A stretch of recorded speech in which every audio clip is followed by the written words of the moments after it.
Racial profiling is a very big issue we face in North America. Racial profiling is when society or individual people come to conclusions about someone or people who have committed offense based on their race or ethnicity. The issue is that a large amount of people face this struggle and injustice every day. People such as Trayvon Martin have been shot and killed because he came walking home late at night. Seems odd and that such an innocent man was killed for just walking on the streets late at night, right? Oh wait, no, he was shot because the color of his skin was black, and because of this he died. Black people are seen as thieves, drug dealers, gang members, and people who commit crimes such as killing others. The issue is that regardless who you are, if you are a black teen, you are seen differently through society. This affects people physically, mentally, and emotionally, and being labeled for being someone who you are not is a problem. Racial profiling essentially started from stereotyping to racial stereotyping, then finally to racial profiling. Racial profiling is not just with black people. If you are not white, chances are you will experience racial profiling in your lifetime. From a psychological standpoint, I view the actions of the killer, George Zimmerman, to show a clear view of cognitive consistency. George is one minded. He's a one minded man. He is unaware of conflict and contradiction and does not seek the view of anyone else, thus acting out the way he did by killing Trayvon. It shows a lot about who he is as a person, and unfortunately, people in our world share the same mind of George Zimmerman, which at some point in their lives will lead to their downfall. George changes his perception of action by making a problem seem like it wasn't his fault. From a sociological standpoint, the class of Trayvon is seen as very low. He is African American, living in America, did not live in the best neighborhood. He is low class. He's a low class black man, and we know, as we know, a society, and we know how that's viewed in society.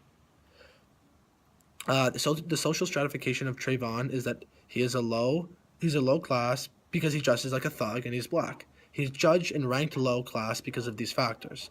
The social inequality is seen as that Trayvon wasn't treated like a normal human being. He wasn't treated fairly, and he was treated unequal because of his race. As an anthropologist, there wasn't much to take note of, but there was the cultural assimilation. The meaning of cultural assimilation is to blend in as one group and resemble each other's cultures. George Zimmerman shows that is not the case because he views Trayvon as an outcast with a violent cultural background. Meanwhile, if he were to be white, he would just be another regular kid in the neighborhood walking home late at night. You can see the mosaic versus melting pot scenario and how this happens in the U.S.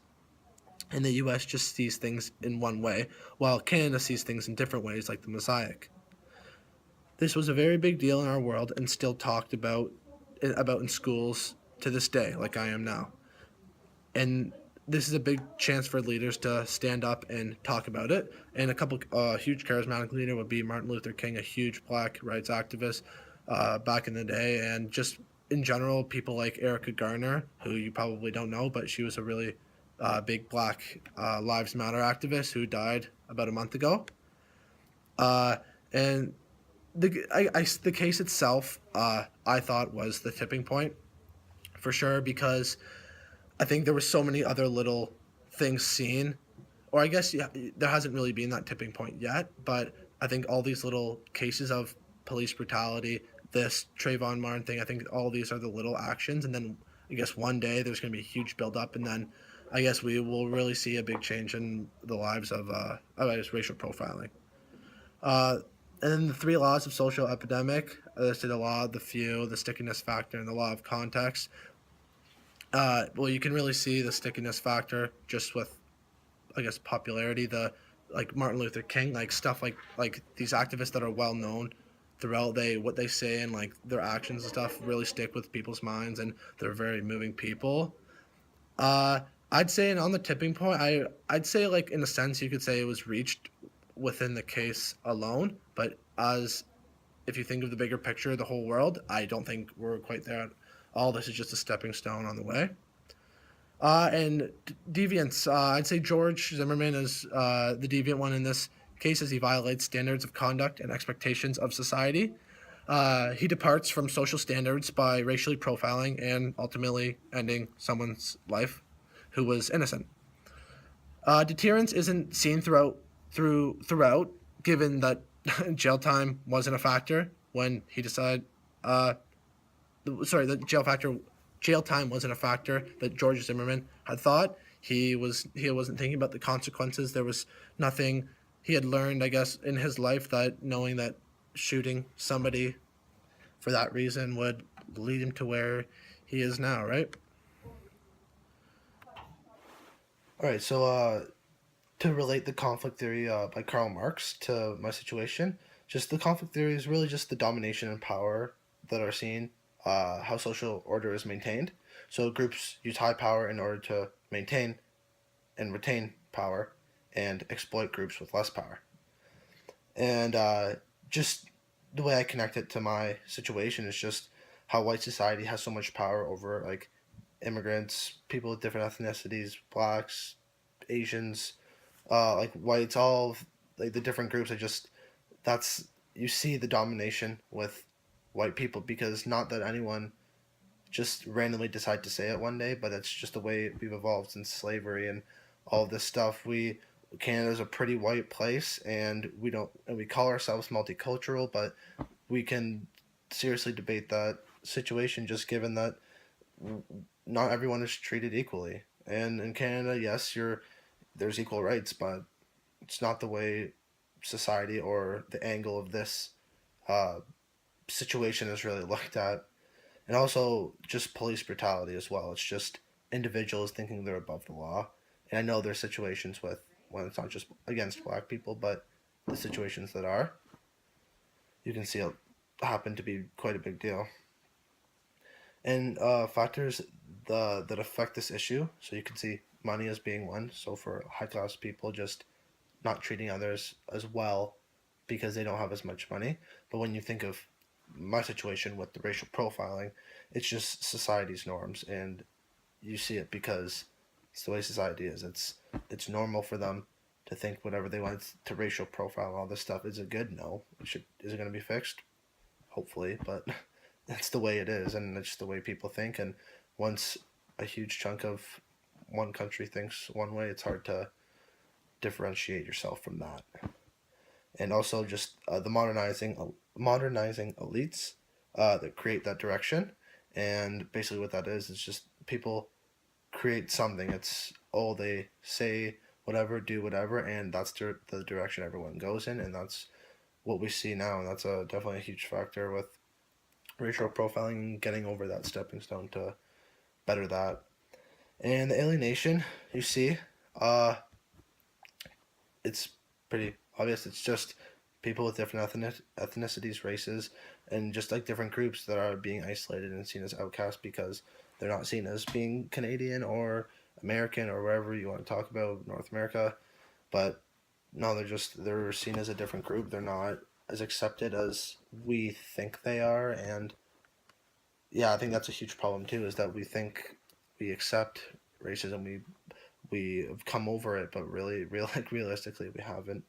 And uh, to relate it to sorry the alienation theory, uh, I think Marx his class conflict that he talks about is very present here because it's all about class. If it's that white privilege that is higher up, and the minorities, the lower class people that aren't from Canada, immigrants, whoever, they're the ones that suffer from it. And also Durkheim's uh, theory of disorganized society trying to adapt. I guess you could see that a lot with the police brutality thing. Just no one's perfect. Things are gonna happen, and like whether it really is police brutality, whether it's not. I just think that society's not perfect. There's millions of factors, not just what I'm talking about, that disorganize a society. But I just when you're trying to adapt to things won't go one people's way, things won't go the other, and it's about making the majority of the people happy. And how does power and privilege relate to this idea? I think it's pretty obvious. The power is seen by police, white people. The higher class has so much more power over the less privileged people.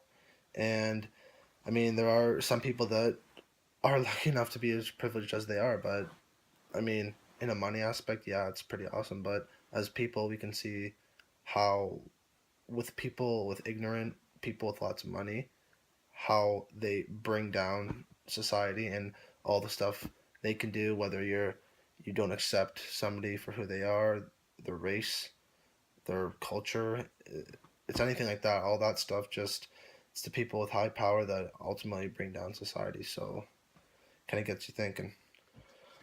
Oh yeah, and as well as I definitely think that the systemic discrimination in society is both overt and covert. I mean, covert when it's not really seen as not maybe intentionally out there and much more hidden. I mean, that comes with every day with the stuff people say to their friends.